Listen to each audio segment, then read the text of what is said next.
Ya, baik. Hai, Assalamualaikum warahmatullahi wabarakatuh, guys. Nah, jadi guys, sampai sekarang ya, kita akan bahas tentang kasus Vina Cirebon lagi, ya kan? Nah, kemarin-kemarin kita tahu, ya kan, anaknya Bang Cecep ini mengklarifikasi sana-sini, ya, sibuk mengklarifikasi sana-sini, ya. Tetapi semakin anak Bang Cecep ini mengklarifikasi, ya kan, semakin netizen tidak percaya, ya kan? Karena banyak yang janggal ya, seperti video yang saya akan tampilkan sekarang ini, dan nanti tentang bapaknya Engki ya, Engki yang almarhum ya kan. Netizen pun masih menduga kalau dalang dari semua ini adalah bapaknya Engki. Itu pun karena bapaknya Engki ini, Pak Rudiana, tidak mau muncul di media ya kan. Nah, jadi seperti apa videonya, langsung saja kita simak, dan jangan lupa subscribe dulu ya guys, like sebanyak-banyaknya, dan langsung saja ini dia videonya. Kemarin kalau malam ngojek tapi nggak punya motor. Nah, Sekarang nama wali muridnya M Soleh, bukan Pak tuh. Cecep. Hayo lo. Semua janggal Peggy ya. ya. Gua lihat dulu ejaannya. Sama ya. Iya. Double G, double Y, Setiawan. Iya. Oke. Nah, Cianjur, jenis kelamin laki-laki, tanggal lahir 1909 1996. Iya. Nama M M. Soleh. Soleh. Iya. Nah, Kenapa beda, Pak, dengan buku itu, Pak? Oke, maaf Pak, punten Pak. Tapi di sini ada penjelasannya nama orang Iya, nama iya, orang nama tuanya orang M. tua. Soleh. Ini bakal rame lagi nih guys. Tahu kan Peggy Setiawan Cianjur? Jadi ada salah satu channel YouTube yang ngunjungin sekolahnya dulu lah ya. Cari fakta nih tentang sekolahnya, sekolah SD ya khususnya ya. Dan tahu nggak sih ternyata datanya beda guys. tuh, datanya beda. Dari data ejaan nama, dari data nama orang tua itu beda. Bukan Bang Cecep ya. Tanggal lahirnya juga beda guys. Ijazah sama data di sekolah itu beda. Oke, dari nama ejaannya aja udah beda. Kalau yang dari sekolah itu double G belakangnya Y, jadi PEGGY gitu, Peggy Setiawan. Tapi kalau di ijazah yang tanpa foto itu biasa PEGI. Itu satu guys. Kemudian dari nama orang tua, ternyata nama orang tuanya M. Soleh, bukan Pak bukan Cecep. Bang Cecep. Gimana dong? Dan yang ketiga, itu tanggal lahirnya, tahun lahirnya bukan 97 tapi 96, di ijazahnya 97 ya. Ya infonya sih katanya dulu waktu sekolah dititipkan, jadi walinya itu M. Soleh bukan Pak Cecep, karena dia dititipkan menurut informasi di channel YouTube tersebut ya guys. Tapi Kok nggak tahu dititipkan ya? gimana benernya. Atau mungkin karena di sekolah itu ada yang namanya Peggy, jadi akhirnya dipilihlah sekolah itu untuk buat ijazahnya gitu kan, karena tahu di dalamnya ada nama Peggy. Tapi entahlah, itu cuma pendapat aja ya, cuma kayaknya mungkin ya. Dan belum pasti juga gitu kan. Tapi yang aneh itu nama bapaknya itu M. Soleh. Nah. Dan tahun lahirnya itu tahun 96. Kok di ijazahnya 97 gitu kan. Kalau misalkan emang didaftarin 96 pasti ijazahnya 96. Laportnya pun 96. Bukan 97 gitu kan. Di ijazah juga kan nama orang tuanya tertera tuh. Cecep D. Setiawan gitu kan. Aduh, semakin puyeng kan kalian. Tapi kok data di sekolah itu kok M. Soleh gitu kan.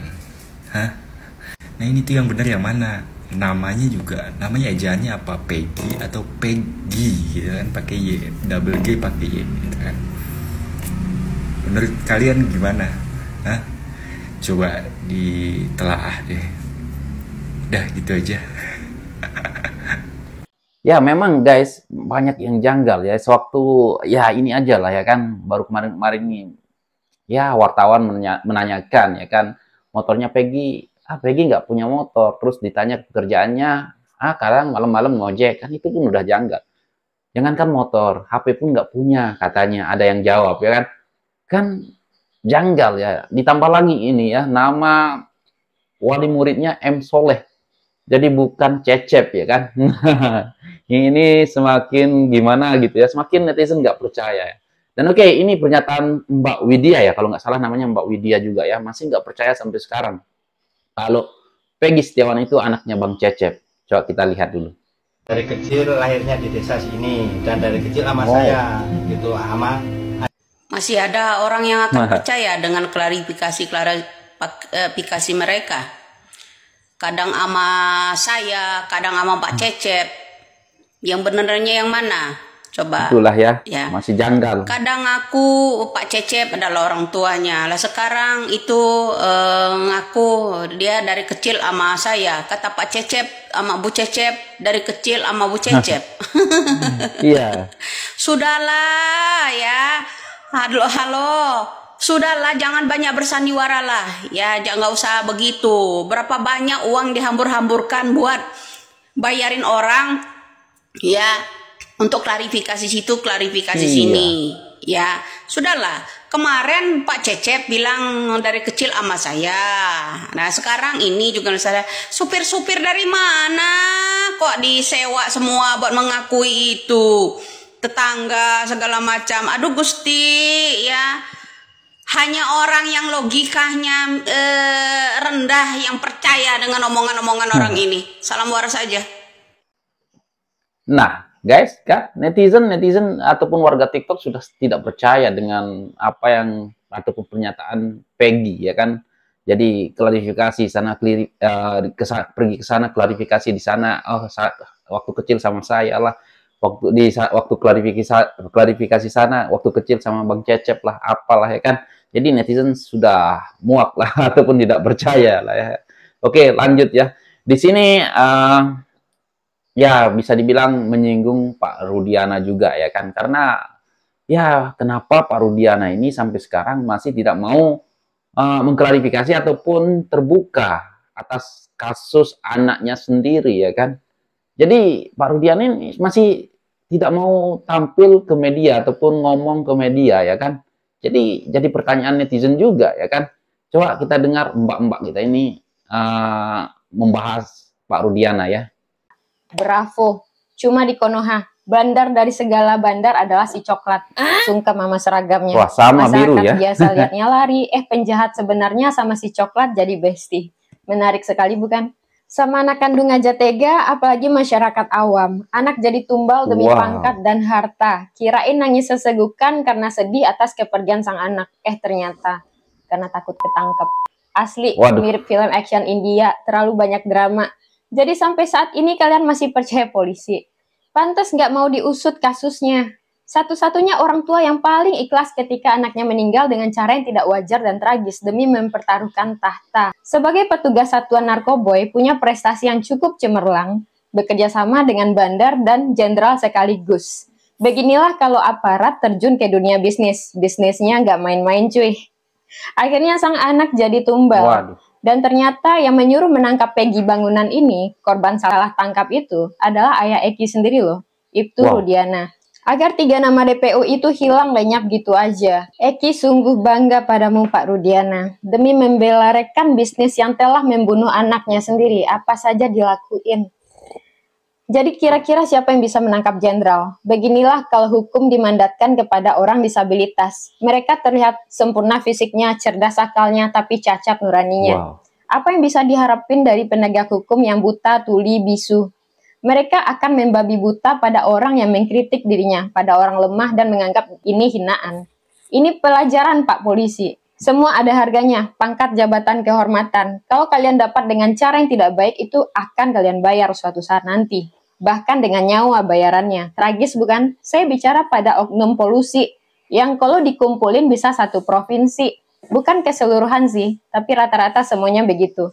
Semoga kejadian ini jadi renungan. Itu pun kalau masih punya akal sehat. Gak munafik hidup butuh duit, tapi ya gak gitu juga kali cara dapetinnya.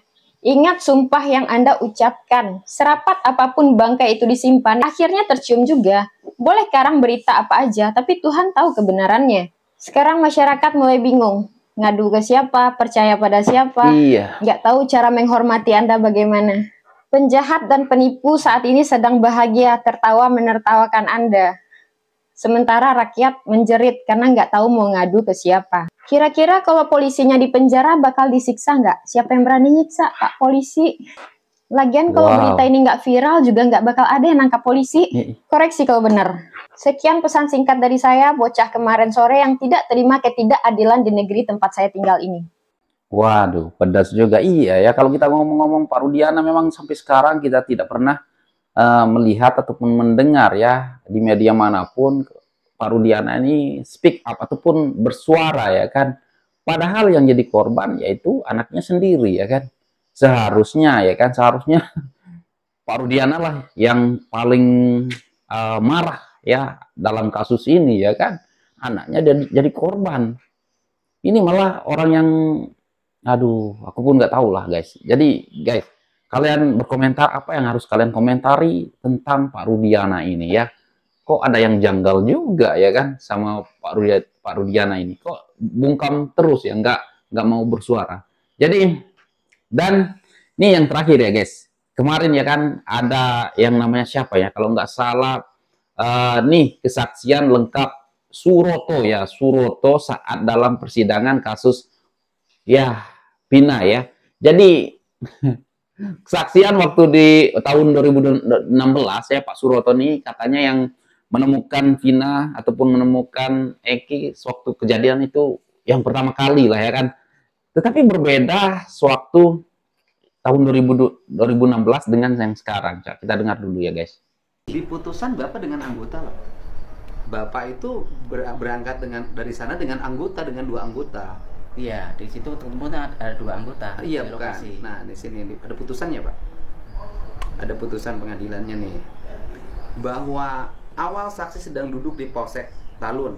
Saksi adalah mandor polisi yang tinggal di dekat Polsek Talun dan biasa membantu pekerjaan polisi. Betul, Pak? Betul. Betul ya. Bahwa awalnya saksi sedang duduk di Polsek Talun. Saksi adalah mandor polisi yang tinggal di dekat Polsek Talun dan biasa membantu pekerjaan polisi. Bahwa kemudian ada warga melintas depan Polsek Talun memberitahukan bahwa di flyover Jalan Layang Desa Kecomberan ada kecelakaan. Pegang-pegang jari ya. Saksi bersama dengan piket, yaitu saksi Supriyadi dan saksi Suja dengan menggunakan mobil sedang patroli mendatangi TKP Laka Lantas, dan sampai di sana keadaan sudah ramai dan saksi melihat 2 korban sudah tergeletak dan dekat pemisah jalan di pinggir jalan. Betul. Nah, yang benar mana? Waduh, habis guys. Aduh. Iya juga ya kan. Kok beda ya kesaksian daripada Pak Suroto sewaktu dulu ya kan tahun 2016 dengan kesaksiannya yang sekarang ya kan. Kalau yang sekarang kita lihat di TV One ya kan memang memperagakan, oke, di sini Vina, di sini Engki ya, saya menemukan jarak motornya di sini ya, jelas pokoknya ya kan. Tetapi berbeda dengan kesaksiannya sewaktu tahun 2016. Waduh, kasus ini bikin ruwet ya. Bukan semakin lama semakin menemui titik terang, tetapi semakin lama semakin melebar kemana-mana ya. Inilah ya menurut saya, kalau keadilan itu ataupun ya bisa dibilang waktu proses pertamanya itu sudah amburadul ya kan, ataupun di setting-settingnya sampai sekarang ini jadi ruwet ya kan. Semakin kacau balau lah menurut saya kan. Semakin banyak orang yang mau jadi saksi ya kan. Mungkin pengen masuk TV pun aku pun nggak tahu ya kan. Saksi Aep lah, saksi Mel lah datang. Ini juga ini Pak Suroto ya, katanya menemukan yang pertama kali. Ada juga nih yang pernah juga saya lihat di TikTok yang mengatakan saksinya menemukan pertama kali juga. Itulah aku bikin pusing lah, ruwet dengan kasus ini. Nah sekarang ini, ayolah Pak Rudiana, tolong speak up lah, ayo muncul ke media ya, katakan sesuatu ya kan. Jadi netizen ini bertanya-tanya, ini kasus ini udah, aduh, melintir kemana-mana, jadi ruwet, aku bikin netizen pusing. Jadi Pak Rudiana kalau boleh langsung saja terbuka dan jujur ya ke media ya, jangan sembunyi terus ya kan. Waduh, guys, gimana nih menurut kalian? Apakah Pak Rudiana menyembunyikan sesuatu? Coba kalian komen di bawah. Nah guys, mungkin itu saja lah untuk video kali ini ya. Semakin lama kasus ini aku pun semakin ruwet, bukan semakin terang, semakin ruwet, benar-benar ruwet. Waduh, aduh, aku mau ngomong apapun aku pun nggak tahu ya, karena saya lihat terus di TikTok ini aja yang dibahas. Masih banyak kasus-kasus lain yang belum selesai. Ya, jadi jangan fokus ke sini aja. Jadi cepat-cepatlah selesaikan masalah ini ya, kasus ini. Biar netizen lega ya kan. Oke, semoga saja cepat selesai lah kasus ini. Aku pun nggak tahu lah mau ngomong apa guys. Dan oke guys, sekian terima kasih. Assalamualaikum warahmatullahi wabarakatuh. Bye.